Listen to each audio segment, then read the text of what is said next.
So I just ended up going through Wayfinder version 1.0, and the game is actually pretty good. It was a bit surprising because it feels a lot more competent now. To give a quick summary, I played the heck out of this game when it ended up going into early access, but unfortunately it was a live service game and they were dragging out content on top of a really god-awful launch. It was so bad that their publisher dropped out. Usually this is when games die because it essentially means they don't have any more money. But in a complete Uno reverse card situation, the developers basically took all of the content that they planned on slowly drip feeding players over the years and instead just started adding it to the game. They no longer had a publisher telling them what to do. There were some huge, major changes to the fundamentals of Wayfinder because it's no longer an MMO, it's actually a single player action game that has online co-op. The trade-off is that the game functions so much better because you're not dealing with latency issues and lag,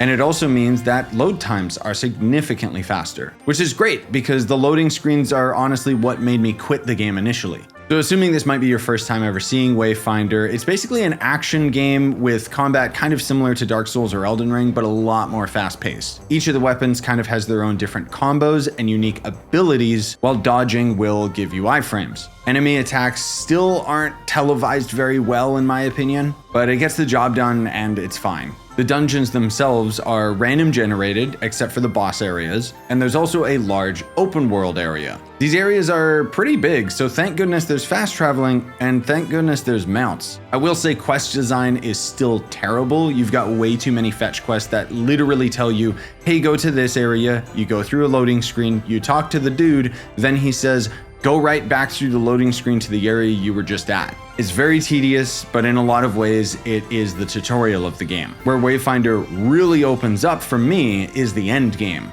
You see, all of the cosmetics and armor and weapons and pretty much everything that initially was a cash shop item in the live service version of the game is now just a random drop from various enemies and bosses. And a lot of the content is saved for the Mythical Hunts, which are essentially stronger versions of all of the bosses that you fought throughout the campaign. To me, once you get to this part, that's when the game becomes the funnest, because you'll just be running bosses over and over again for their rare drops. Each of the bosses will drop various weapons, armor, mounts, echoes. Echoes are essentially the equivalent of mods in Warframe, where you'll equip them to your character to get passive stats. Honestly, it's not very exciting, and the UI is still not the greatest, but thankfully because it's a single player game, you can kind of just change the difficulty now. I have no problem admitting that I played Wayfinder on easy mode and it just made it so much more fun. Because all higher difficulties do is just make enemies spongier and make them hurt you more. I'm all for a higher difficulty so long as it ends up impacting the gameplay in a meaningful way, like new enemy attacks or something.